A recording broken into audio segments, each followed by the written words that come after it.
ఈ మధ్యకాలంలోనే భారీ మోసాలు పెరిగిపోతా ఉన్నాయి. దయచేసి మీరందరూ కూడా జాగ్రత్తగా ఉండండి. నిజంగా ఇప్పుడు నేను చెప్పబోయే ఈ విషాదం గురించి మీరు విన్న తర్వాత, నేను కూడా మోసపోతానేమో అనే విధంగా అయితే మీరు భయభ్రాంతికి గురవుతారన్నమాట. ఎందుకంటే, ఇప్పుడు మనం వేసవికాలం కాబట్టి ఈ సమ్మర్ మోసంలోని చాలామంది ప్లాన్‌లు యేసుకుంటా ఉంటారు. ఎందుకంటే పిల్లలకి సెలవులు కాబట్టి వాళ్ళందరూ కూడా గుళ్ళకెళ్ళడానికి ప్లాన్ చేసుకుంటా ఉంటారు. లేదా ఏదైనా టూరిస్ట్ ఏరియాకి వెళ్ళడానికి ప్లాన్‌లు చేసుకుంటా ఉంటారు. ఇటువంటి క్రమంలోనే అక్కడ ఉన్నటువంటి ఏదైతే వసతి గృహాలు ఉంటాయో అయన్నీ కూడా బుక్ చేసుకుందాం అని చెప్పేసి వెబ్‌సైట్‌లోకి వెళ్తారన్నమాట. ఇటువంటి క్రమంలోనే అతి పెద్ద మోసం, అతి పెద్ద ఫ్రాడ్ జరిగింది.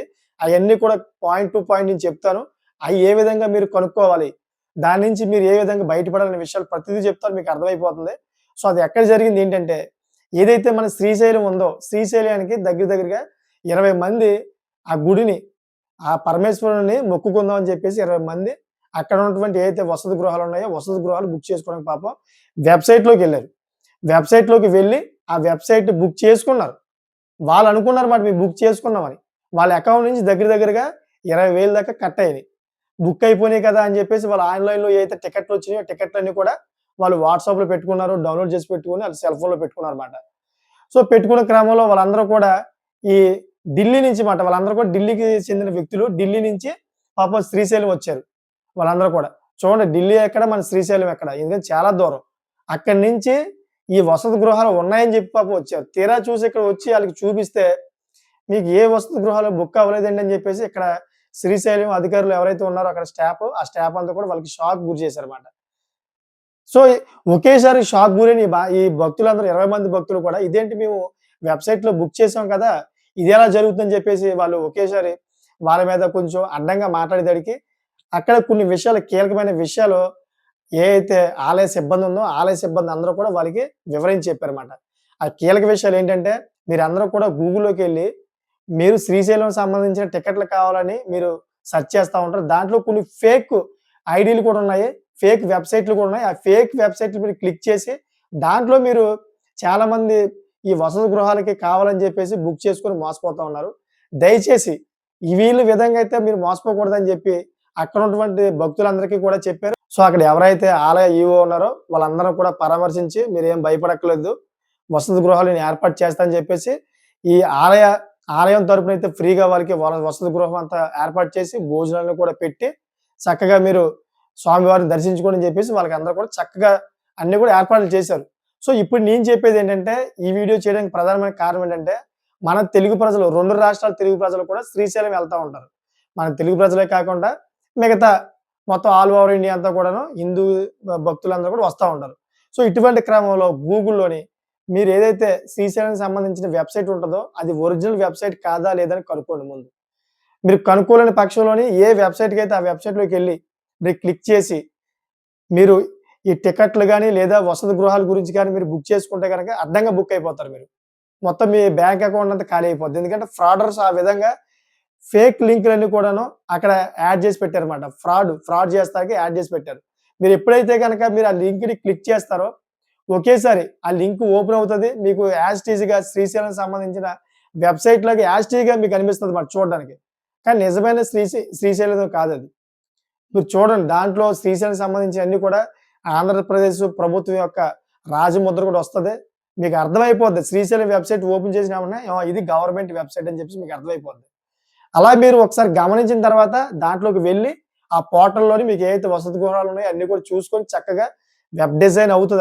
ఆ వెబ్ డిజైన్ చూసిన తర్వాత మీకు అర్థమైపోద్దన్నమాట.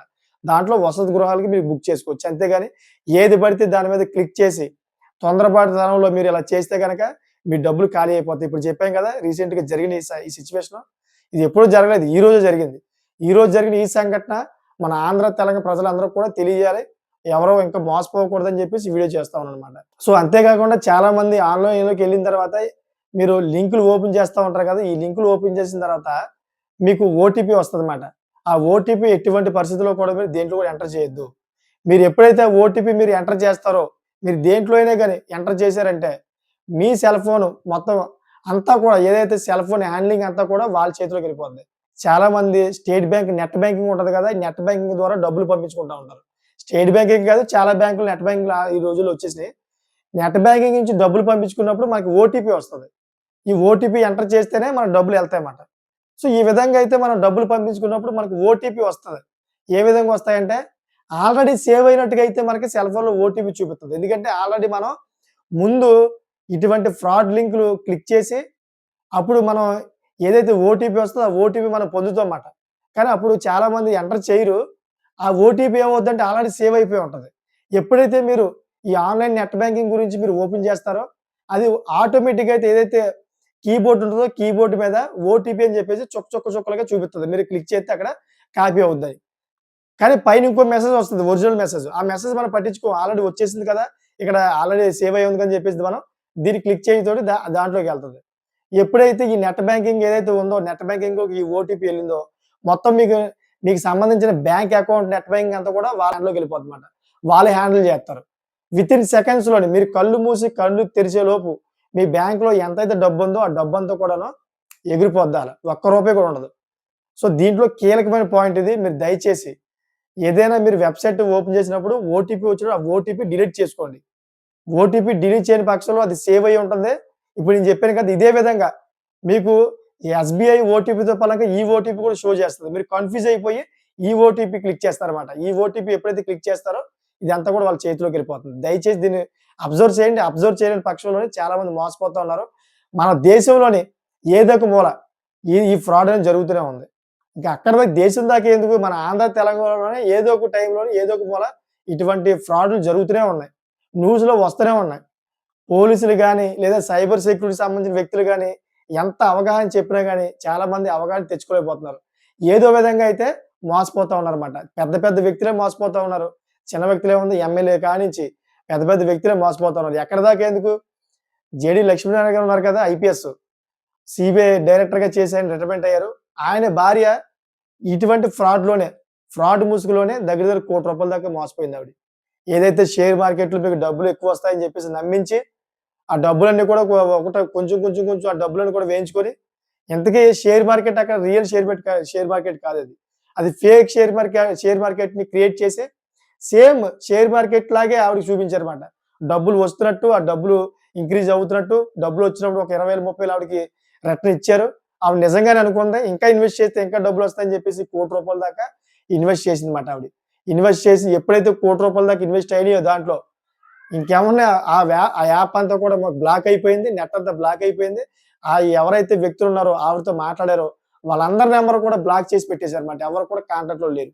రూ. 1,00,00,000 మోసపోయారని చెప్పి తెలిసిన తర్వాత సైబర్ క్రైమ్ పోలీసులకి ఆశ్రయించి వాళ్ళందరూ కూడా కంప్లెయింట్ చేశారు. ఆ న్యూస్ అంతా కూడా మన ఆంధ్రప్రదేశ్‌లో వైరల్ అయింది. అప్రమత్తంగా ఉండండి. చాలామంది ఇలాగ మోసాలు చేస్తా ఉన్నారని చెప్పి. సో, అదే తరుణంలోనే గుళ్ళల్లో మనం టికెట్లు గాని, వసతి గదులు గాని, ఆలయాలకి మనం ఎళ్ళినప్పుడు బుక్ చేసుకున్నప్పుడు ఇటువంటి మోసాలు జరుగుతూ ఉన్నాయి. ప్రతి ఒక్కరు కూడా దీన్ని గమనించి ప్రతి ఒక్కరు కూడా తగు జాగ్రత్తలు తీసుకోండి. లేని పక్షంలో ఇటువంటి మోసాలకు గురవుతారని నా ఉద్దేశం. సో, దీని మీద మీకేమనిపిస్తుందో కామెంట్ చేయండి. ఈ కామెంట్ ఎలా ఉండాలంటే 10 మందికి ఉపయోగపడేలా ఉండాలి. ఎందుకంటే ఇది చాలా ఇన్ఫర్మేటివ్ వీడియో కాబట్టి. చాలామంది జాగ్రత్త పడే విధంగా వీడియో కాబట్టి మంచి కామెంట్ ఇస్తారని కోరుకుంటున్నాను. అదేవిధంగా ఇటువంటి లేటెస్ట్ ఇన్ఫర్మేషన్ కోసం నా ఛానెల్ సబ్స్క్రైబ్ చేసుకోండి. Thank you for watching friends.